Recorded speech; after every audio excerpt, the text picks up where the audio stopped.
You got two choices: evaluate or pay the price.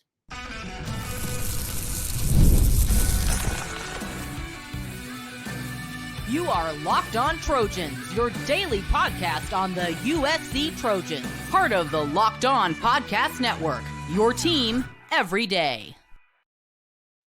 Fight on, everyone. I'm your host, Mark Holkin, and thank you for making Locked On USC part of the Locked On Network, your first listen every day. Whether you're watching the show on YouTube, wherever you are downloading your podcast, this show is always free, and you know the show always appreciates your support. Today's episode is brought to you by GameTime. Download the GameTime app, create an account, and use code LOCKEDONCollege for $20 off your first purchase. Terms will apply. We know recruiting has changed. Not that much, but it's been really put under the microscope, magnified ever since NIL became above the table.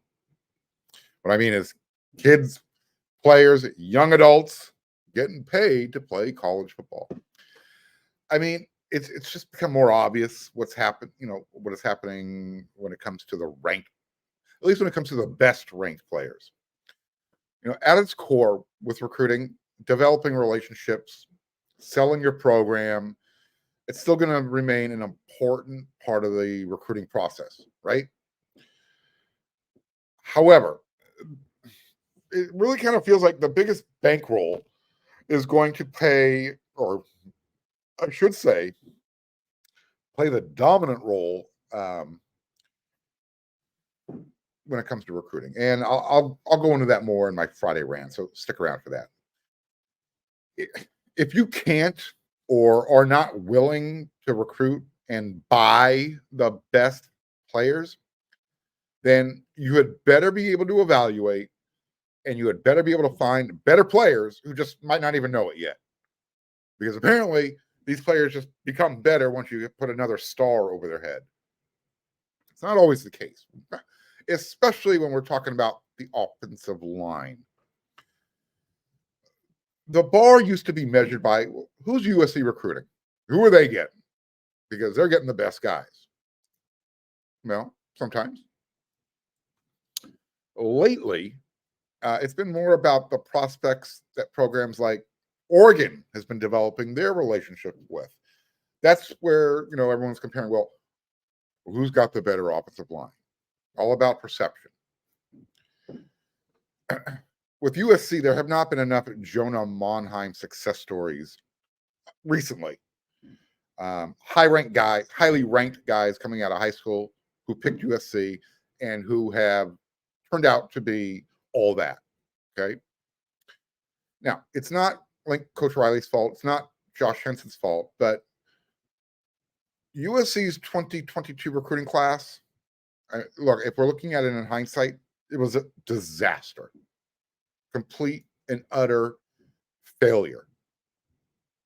I'm not trying to knock the young men who stuck it out and were still part of the program, but the top of the class had Damani Jackson, Rayleigh Brown, CJ Williams.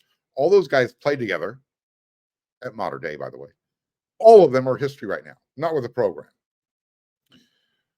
The offensive line class in 2022, it was Cooper Lovelace, JC transfer. That's it. Oh, Bobby Haskins, you had the transfer portal guy. He was a one-year guy. That was it. That's what USC brought in for the offensive line in 2022. Remember, we're going into the 2024 season. That 2022 is when those players, and if we're talking about the offensive line, should be ready to make an impact in 2024. In 2023, you saw things start to pick up a little bit. 4-star Elijah Page. Okay. He was joined by guys like Micah Banuelos. You had Amos Talalele, Alani Noah, and Tobias Raymond. So class of 5. Outside of Page, everybody else was considered a 3-star, a diamond in the rough. Not up to USC caliber standards. In 2024, their offensive line class, another 5 guys. Jason Zandamela, well, we know he's no longer with the program. Makai Sena, Justin Tauanu, Kalolo Taaga, and Hayden Schrader. So technically, we got 9 guys in the last 2 classes. Not a bad number. 10 to 12 is the number you want to shoot for. So again, 10 guys, but none of them are really considered blue chippers, save for Elijah Page. Zandamela would have been as well, but since he's not with the program, we'll throw him out with the bathwater. The other day, I was talking to a defensive line coach, Division I defensive line coach. And if you want to get that name when you're done with this episode, head on over to wearec.com. Anyways, we were talking about certain guys who USC recruited over the last handful of years, 10 years, as well as some other stuff we were talking about. And what if I told you that Alani Noah was the guy that Oregon wanted the most in their 2023 recruiting cycle, as far as offensive linemen are concerned? Maybe, in fact, maybe more than just offensive line. This particular D1 coach described Alani as a monster, just dominant. He was at the top of their board. According to this coach, despite Noah's star ranking, Oregon still wanted him badly. So he wasn't a 4-star, he wasn't a 5-star, but Oregon wanted him. And they were really upset that USC actually out-recruited the Ducks, for the top guy that they wanted, at least on the inside. And again, he wasn't just high on their offensive line dartboard. He was at the top of their board, period. Must get. This particular coach also said that in this year's class, Kalolo Ta'aga, Justin Taunu, way underrated. Way underrated. So what's my point? What am I taking so long, taking you on this scenic route to get to? Well, here we go. USC isn't paying what Oregon is paying in NIL up front or making any type of financial guarantees. Okay? They're just not. And that's why you see USC fans, wringing their hands, trying to figure out why USC can't get the guys. So while Oregon might be signing the higher ranked class guys, that doesn't necessarily mean they're getting the better guys. Look, because USC whiffed in 2022, and the guys in 2021, like Mason Murphy, Ty Buchanan, Maximus Gibbs, only Big Mason remains. It is going to be imperative that Coach Josh Henson's evaluation skills are better than USC's ability to attract guys that are considered better. I'm talking about the star rankings by the recruiting services. Okay. One thing is clear with Coach Henson's evaluations: size matters. Part of his process, you better have the right size. You better have the frame to add the size that they want. Okay, we just saw Elijah Vicona commit to their 2025 recruiting cycle. I just saw him up close. Let me tell you this. If he's 360 pounds, the young man wears it really well. I mean, he's all of 6'8". He's really well put together. But he is not a sloppy 300 plus pounds. I don't know where the 360 part comes in. I would say he's probably somewhere between 330, 340. Maybe he's just heavy boned. He does not look overweight in the least. So, again, big size. Back to Alani Noah. He started as a true freshman for USC. Right? Game 1. Out of the chute. And then, he lost his mom. Yeah. So I think it's natural for anyone, let alone a young man away from home for the first time, maybe to struggle a little bit, especially, all things considered. This is what the coach said to me. He said, watch what Alani does this year. You got Alani Noah, assuming going to be the starting right guard again. Mason Murphy, starting right tackle. That side of the ball is massive. All right, you got 6'5" plus, 300 pounds plus. I would run that way until it is stopped. Talked about it a little bit on yesterday's Locked On episode. Need to run the ball a little bit more. I know USC is going after higher rated guys than what they brought in and what you're seeing. They're after, I've mentioned the name before, Cardi Smith, Nick Brooks from Iowa, got Aaron Dunn. So this is a really big year for Coach Henson. He gets a lot of grief for his recruiting skills. For not being able to bring in the 4 and 5 star guys.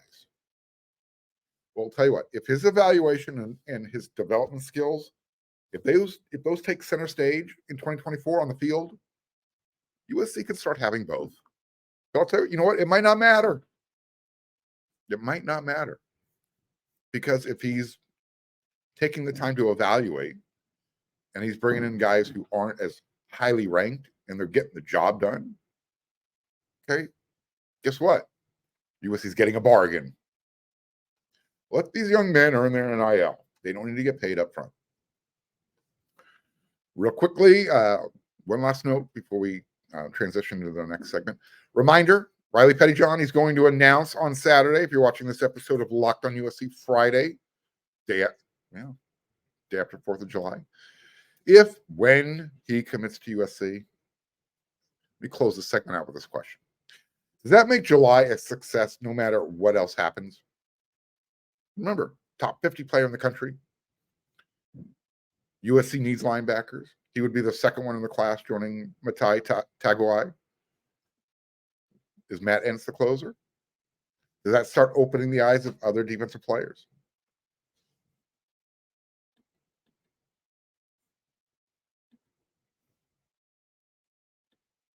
Passion, drive, and patience. What brings home the winning trophy is also what keeps your ride or die alive. eBay Motors has everything you need to maintain your vehicle and level it up to peak performance, from superchargers, roof racks, exhaust kits, LED headlights, and more. Whether you're into speed, power, or style, eBay Motors has got you covered.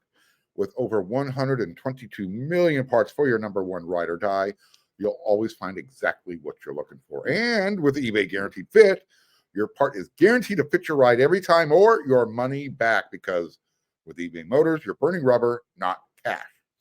With all the parts you need at the prices you want, it's easy to turn your car into the MVP and bring home that win. Keep your ride or die alive at ebaymotors.com. Eligible items only. Exclusions apply. eBay. Guaranteed fit. Only available to U.S. customers.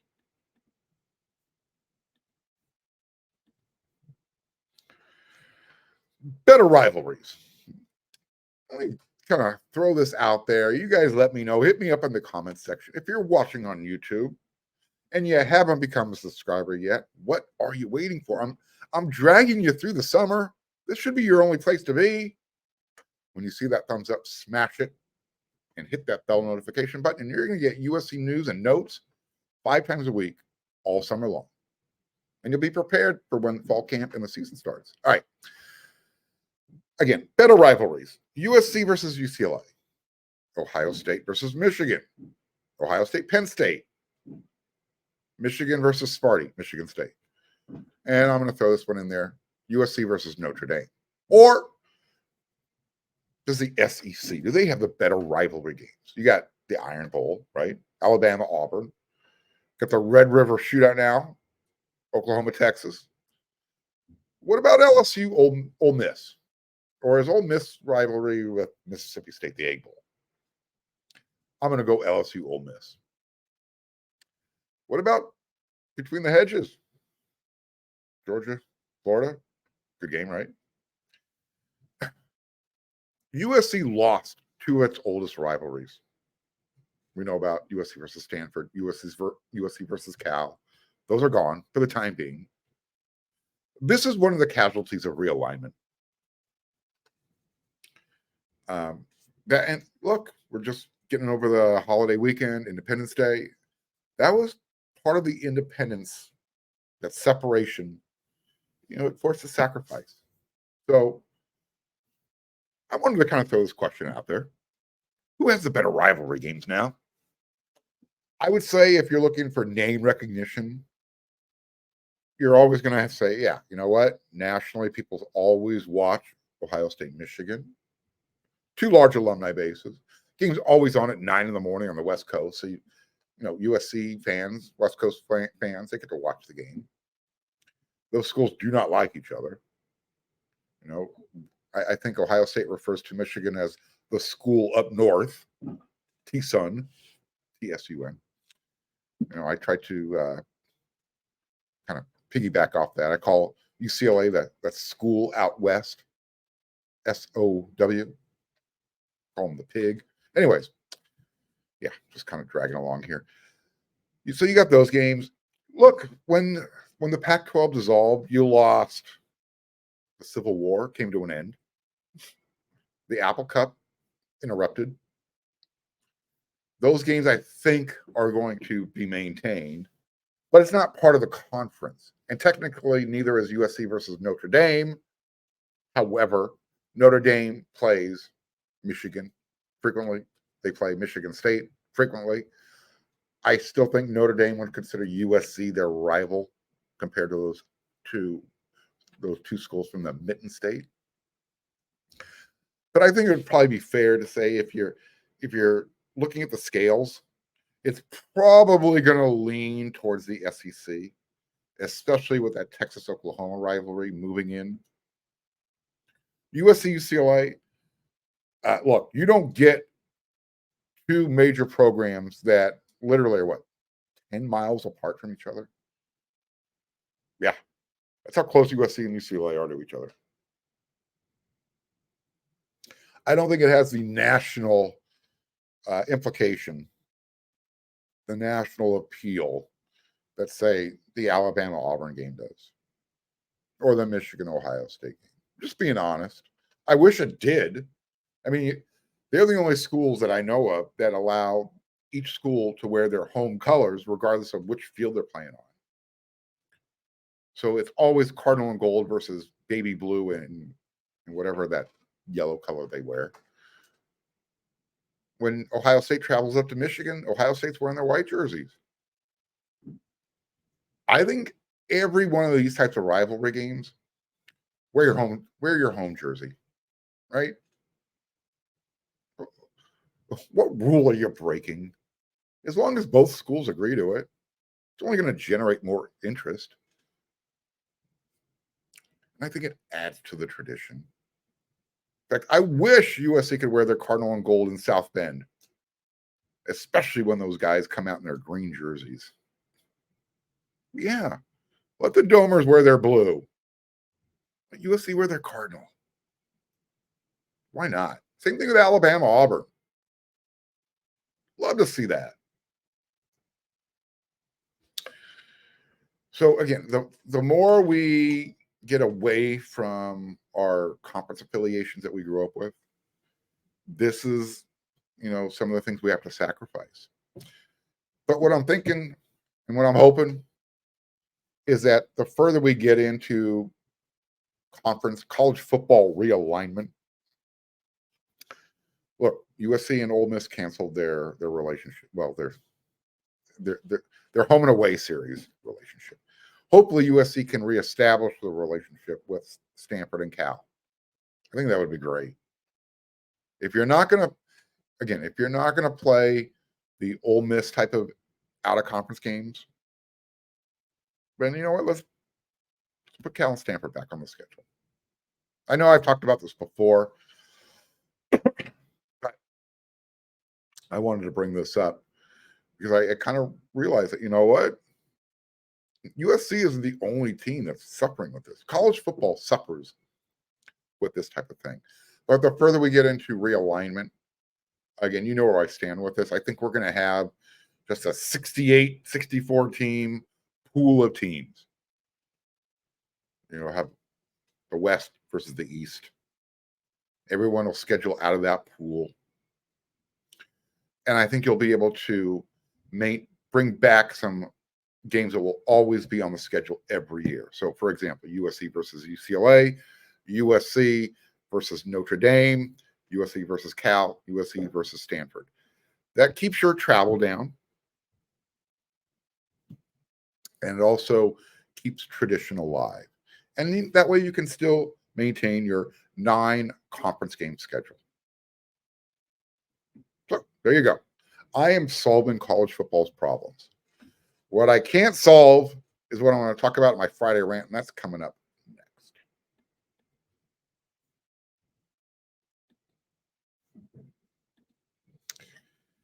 Yeah, baseball, that's what we're dealing with right now in July. We're going to talk about football recruiting. But like you, like me, we spend a lot of times going to our baseball games, Dodger Stadium. Maybe you're from Orange County, Angel Stadium. You know me. I was at Dodger Stadium, Chavez Ravine, before all the corporate advertising, before it got expensive. But because of GameTime with their killer last-minute deals and their all-in prices, views from your seat, and their best price guarantee, GameTime takes the guesswork out of buying tickets. See the view from your seat before you buy so you know exactly what to expect when you arrive. All-in prices show your total up front, and you're buying your tickets in seconds. You'll be done. 2 taps, boom. GameTime has deals on tickets right up to the start of the event and even an hour after it starts. It's the place to find last-minute seats. And the GameTime guarantee means you'll always get the best price, because if you find tickets in the same section and row for less, GameTime will credit you 110% of the difference. Take the guesswork out of buying tickets with GameTime. Download the GameTime app, create an account, and use code LOCKEDON for $20 off your first purchase. Terms apply. Again, create an account and redeem code LOCKEDON for $20 off. That's LOCKEDON. Download GameTime today. Last minute tickets, lowest price, guaranteed.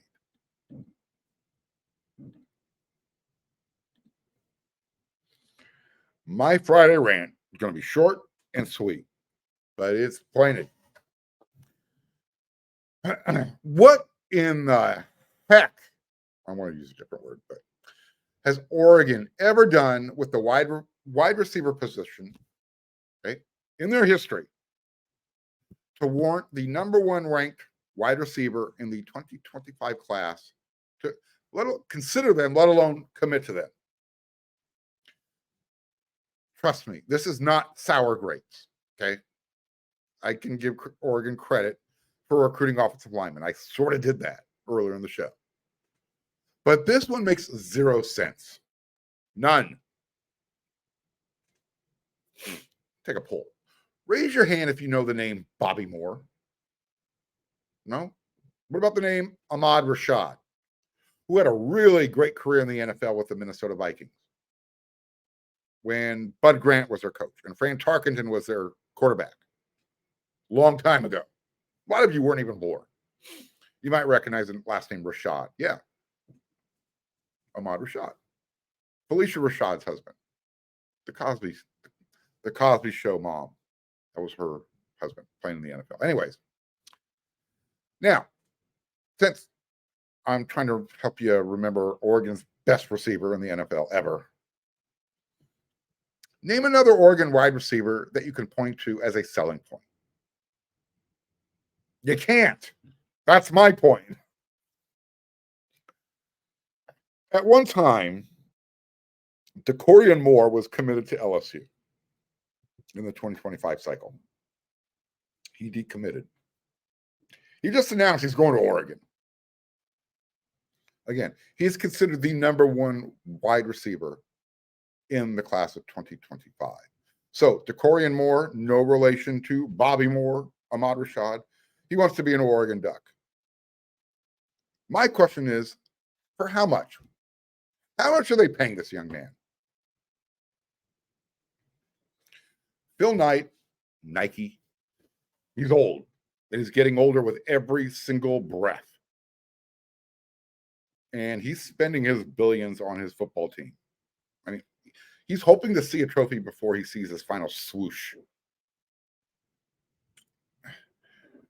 I had a conversation earlier today. Someone said, you know what, Mark? They're just doing what USC used to do. I said, stop. I explained, look, what's happening today is a little bit different than the unlimited scholarships that USC used to have in the 70s and beyond and before that, and those $500 handshakes. So NIL is just a little bit different than the way USC used to play the game under the table. I've told you before. Allegedly, Oregon's NIL starts with $20 million in the coffer up front. That's what they're spending. So that's why you've got players like this considering Oregon. Why their recruiting class has taken off this year. And if you think it's upsetting USC fans, don't think the power brokers over in the big conference at Ohio State and Michigan, they're not paying attention. They're not going to stand for this. They're not going to let people try and buy a championship. So, is the California landscape playing a role in USC's recruiting? I would say yes. I don't want to get too deep into the weeds on this one, but look, tax in California, tax on NIL deals and future earnings, that's not going to work in USC's favor. If you live in Southern California, you know it's expensive to live there. Don't think that's not being used against USC in the recruiting process. This is why USC has to pay more than some programs. Remember last year's recruiting class? Wide receiver Ryan Pelham. He was committed to USC all the way up to signing day. And then all of a sudden, Oregon swooped in last second. Big chunk right before the signing ceremony. I'm letting you know right now, DeCorian Moore's bank account just got a big boost. Because there is no reason why a wide receiver should be considering going to Oregon. They don't produce wide receivers. And yeah, I get it. They brought in Dylan Gabriel this year. But if you need a seventh-year quarterback to win a championship, okay. Behind him, you've got Dante Moore, no relation, who didn't want to play in Chip Kelly's system at UCLA. Look, I could be on. I could be way off, and Oregon's just going to explode and become wide receiver U all of a sudden. Doubtful. The answer shouldn't be just pay the players, okay? Like I said, I'm not sure how much longer this is going to go on. But paying players, not the way to do it.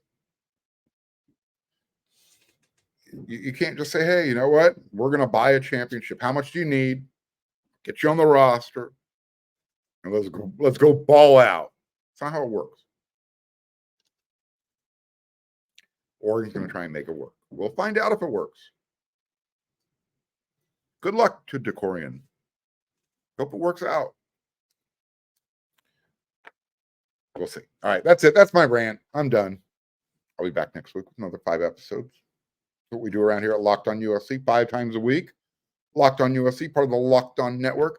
When you're done making Locked On USC your first listen every day, head on over to wersc.com. That's where I'm doing my writing. That's where Scott Schrader's dropping recruiting nuggets. We got you covered.